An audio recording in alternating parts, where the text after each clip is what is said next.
Hello and welcome to Unacademy. I welcome you all to the second session of our NCERT series, where we are covering the history of arts books, which has been recently released by the NCERT under the new NEP program. Now, each of these books have close to 20 chapters, and in the last session, I had covered the 20 chapters of Kriti 1, which was class 6th. Now, as you know, what is more important here is that obviously these are school books, so they don't have everything relevant for UPSC. But in the next half an hour, 45 minutes, I would like to identify things which you should remember for the examination because now we have an available resource and also the UPSC has a source which they may also use to make the paper. Now, if you want the PPT of this session, you will find it in this Telegram channel. You can subscribe to it. At the same point of time, we are also running a very important offer as a beginner. If you want to become the part of the Unacademy family, you can use the triple treat offer, the SHIKSHA MAHOTSAV, which is basically 6 plus 6, 9 plus 9, 12 plus 12, 18 plus 18, and the least price possible available. Remember that you have to use the code IAS English and economics will be starting. It is very important that you join the Elevate batch now, previously, what we had covered was the sixth class. The same heads exist in this book also, which is theater, music, visual arts, dance, and movement. We had a different set where we had first music, then dance, then theater. This book again has close to 20 chapters, and we have to identify areas which are important for the examination in the larger scheme of things. Now, in that context, the first thing which we see in the theater section is reference to two types of theaters which are mentioned in the Natyashastra by Bhartamuni, which is Natyadharmi, Lokadharmi, which is Natyadharmi are theaters or are certain shows which are extremely exaggerated, extravagant, over the top expression, loud voices, elaborate, bright costumes. On the other hand, Lokadharmi is more lifelike, more natural, and resemble reality. Now, this again can come in the examination directly as a match the following, or they can ask you which term corresponds to what. Important in the larger scheme of things, theater form, we get this differentiation. If we move further, there's a very interesting section where they talk about ancient architecture and what ras, which is what emotion do they invoke. Now, for us, the emotion part is not important, but what is more important is what are the different sculptures which are quoted. For example, this is called the Veer Ras based sculpture of a young boy, Sala, fighting a lion. This is at the Hoysala temple, Chennakeshwara temple in Belur, Karnataka. This whole set is also UNESCO World Heritage Site now. So the Chennakeshwara temple, Hoysala dynasty based this what is called as killing the lion Sala. The sculpture is extremely important, and now they can ask, for example, as they asked in 2026, the Halilasya painting. They can ask you where is this painting. So it is in Belur. There is this sculpture which is in Belur, Karnataka. Similarly, there's reference to two more sculpture. The first one is the Dwarapala, which is the guardian of the entrance, and the idea that there are Dwarpals in different type of temples. This one is from Brideshwara temple in Thanjavur, Tamil Nadu, and it is understanding the idea is that the ras or the concept or emotion which it evokes is fear in that regard. Chola dynasty important in that regard. At the same point of time, they talk about the Trimurti, the Elephanta Caves, and the Mahesh Murti, Trimurti, the three faces of Lord Vishnu, Lord Shiva rather, and the three expressions which he has: creation, sustenance, destruction. Rajputa dynasty, Elephanta Caves. So you can see how this can become a mains question.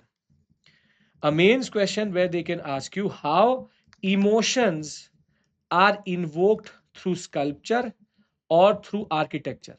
Now, we should not be then surprised that UPSC is asking a question like this because it is already given in the NCERT directly in the form of Mahesh Murthy, in the form of the Dwarpala, in the form of the lion, and the understanding is this imagery is very important.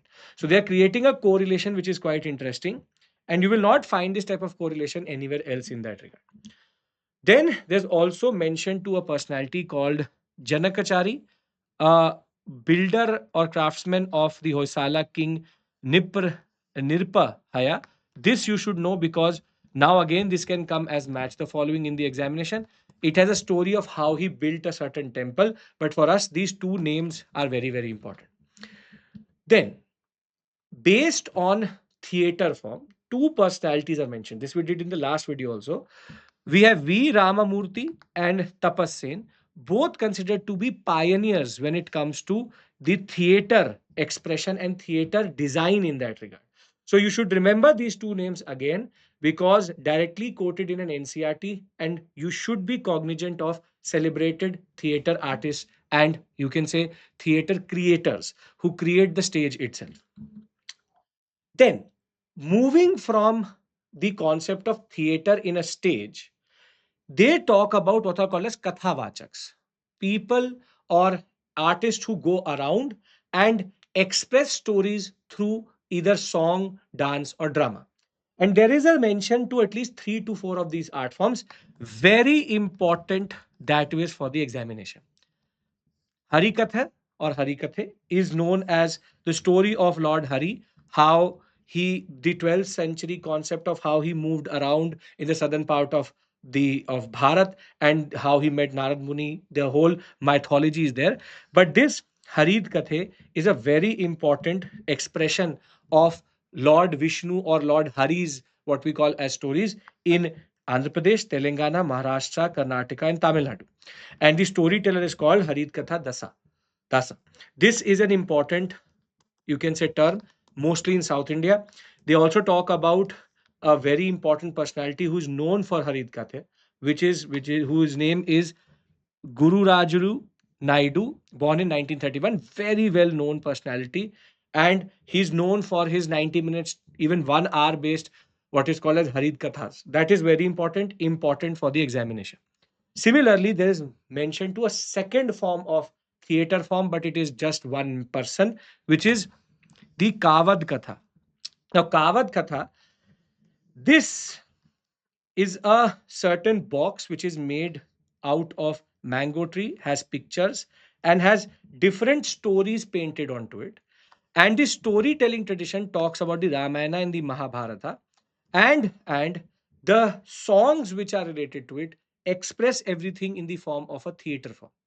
They talk about a very celebrated personality, Khujaramji, and how in Jodhpur and in Rajasthan he is known for Kavad Katha, 40 years of practice, and how he uses this device along with his storytelling to talk about what is called as the Ramayana and the Mahabharata. So important, these two, not mentioned in traditional sources of art and culture, important in that regard. Then there is also mention to Phad painting of Rajasthan and Thangka of Ladakh, Sikkim, Jammu and Kashmir, Arunachal, which is Buddhist stories told through a painting. Thangka, very well known. Phad is also very well known. Important to tell you the Puranas through it. So you need to remember the states, but you also need to remember what are the important characteristics. Important for the examination. First, close to 50 pages, whatever was relevant, I've given it to you in that regard. Now, moving from theater to the other aspect, which is tals and rags, something which we discussed in the last session, also, sixth class, also.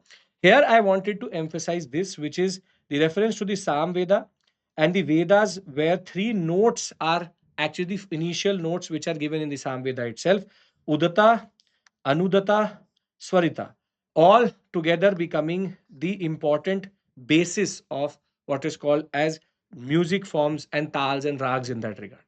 There is also mentioned to in this chapter Ustad who is known across the world as Ustad Zakir Hussain, a maestro of tabla, known for his ads of Vataj also. His achievements and how he was in a way linked to Pandit Ravi Shankar, all of these things are talked about. Obviously, if you have been living under a rock, you would not know about him. Very well known personality, a celebrated musician of India. Recently also died. Then there is one section which talks about women, music, and there are two to three important reference historical based on art and culture, basically Bhaktism. So it becomes important for Bhaktism chapter. First is Meera Bai and her bhajans and how she was known for devotion to Lord Krishna, and we should understand that she created a whole set of songs which are now very common across the bhajan landscape, and her contribution in that regard with sense of musical understanding was never talked about. We talk about how she was given poison, she ran away, but nobody talks about how she has given us so many bhajans which are even more important than just the expression of love to God itself, a means to connect with God for us. Then there is also mention to Amacharya, a Telugu musician, composer, saint who lived in 15th century, composed 32,000 Sankirtanas, devotional songs, in the praise of Lord Venkateshwara for Tirupati, and all of them were preaching something against untouchability, social stigma. Therefore, the concept is this is about devotion, this is about social reform, and how Bhaktism went beyond the concept of just gender, but into caste also, into one also. Cannot learn this, obviously. Don't please learn this. This is only for them, for the children to get engaged with these, you can say, topics and subjects. Then we have one very interesting page in which we have all the different instruments and which state they come from. Important because all of them can be asked in the examination now. So we have Mahuri, Chhattisgarh; Noot, Jammu and Kashmir; Kupong, Ladakh; Dholak, Punjab; Damamantu, we have Himachal Pradesh; Chimta, Chandigarh; Nafiri, Uttarakhand; Pepa, Assam; Pung, Manipur; Pipahi, we have from, or it's like a Shenai from Bihar. Then you have Kuang, Meghalaya; Madal, Jharkhand; the Kanjriya or Khanjiri, which is Karnataka; Pavri from Dadar Nagar Haveli; Ghumat from Goa. We've discussed this in our UCAN session also. Pipa for Arunachal Pradesh; Tarpo for Daman and Diu and Lakshadweep; and Jhanja for Assam and Odisha.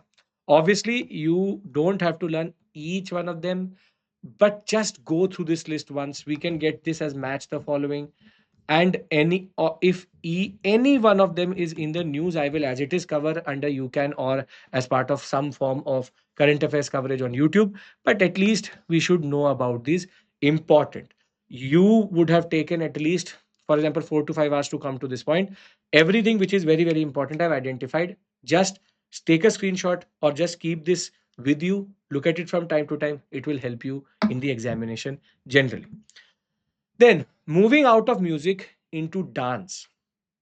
Again, there's a very interesting section where they talk about dance through sculpture, and sculpture which has been historically painted or been created as part of temple architecture or architecture.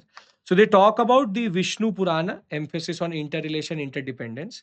They give you the context of how 400 to 600 C Gupta period is the period of golden age of sculpture, and in that there is mention to different form of dance forms, and this is where dances got in a way subsumed or gave an imprint on sculpture. Important again for the mains perspective, because they can ask you how dance is an expression of in sculpture, or how sculpture gives expression to dance. This is where we have this very very very important example list, which is, it talks about multiple temples which have sculpture which represent dance. For example, we have dancing Hindu goddess in Hoysaleshwara temple, Karnataka, which is here. Then we have lady dancer, Sun Temple, Konark, Odisha. Then we have dancing Shiva, the Kadareshwara temple, Helibid. Then Hindu temple, Hoysaleshwara temple in Helibid, Karnataka. This one. Then we have dancers from Hampi, Karnataka, and Jain temple, Haridwar, Uttarakhand. This is an important expression of how dance was in a way made, you can say, time immemorial, and in a way it was given a timeless expression in the form of these temples. And all of these dance forms are something which we discussed in the last session: Abhagya, Tribhanga, Dubhanga. The idea that they all are actually what Natyashastra refers to in the concept about Bharata Muni as codified as a dance form in the Indian subcontinent. Then these three words we study as part of art and culture, which is Nrita, Nritya, Natya. Natya is the drama element of dance. This is the movement element of dance. This is the ras element of dance, the emotion of dance. And it talks about again Abhinay Darpan, Nandi Keshwar, we've discussed it already. And how the first mention to this we find in the aspect of the Abhinay Darpan. So this is not a new thing, but a new concept at least,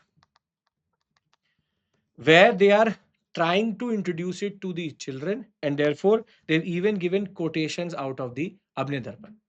Now, in the same chapter, we have also reference to Ankiya Bhavna from Assam, which is Ankai Nat as we call it.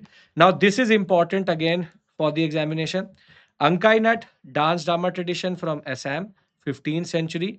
Vaishnavism comes out of the Satras, therefore Satariya, it is considered to be an offshoot of Satariya. Bhagavad Puran is basically the theme of it. Bhavna begins with Sanskrit. It's basically an offshoot of Ankai Nat is Bhavna.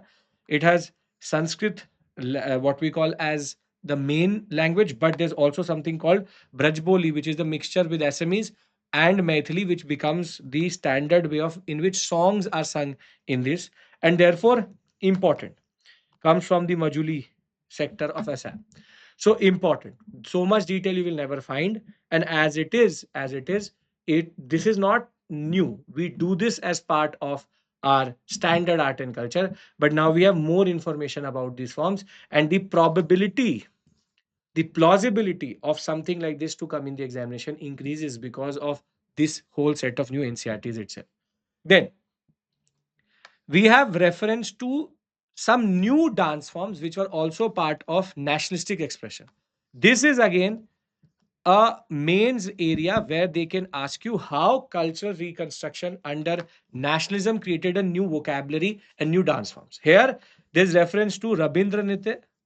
Rabindra Nritya is basically something which was a expression created by Rabindranath Tagore in the Vishwa Bharati University in Shantiniketan in 1921, and it is a dance form which has context in nationalism.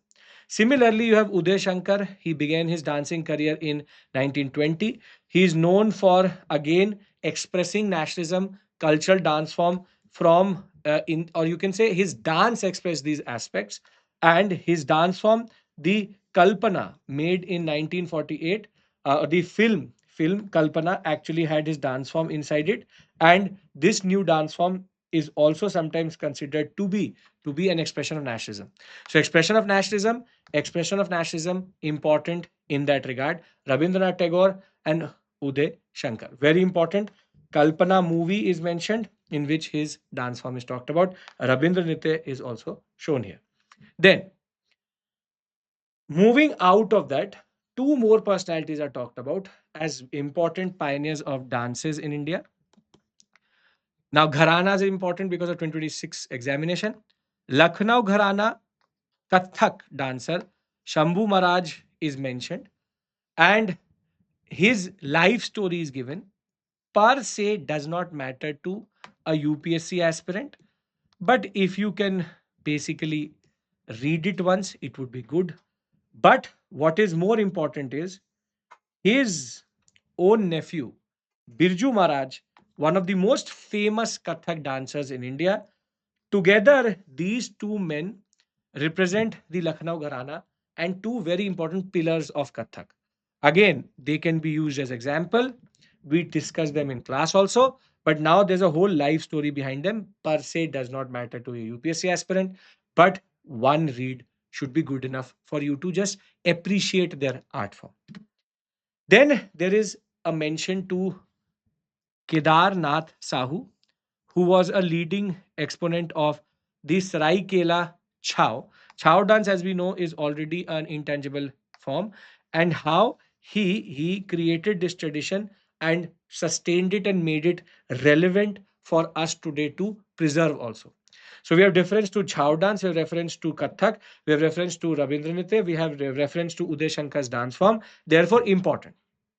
Therefore, important. So you should remember the name of Kedarnath Sahu, and you should remember the name of Shambhu Maharaj and Birju Maharaj.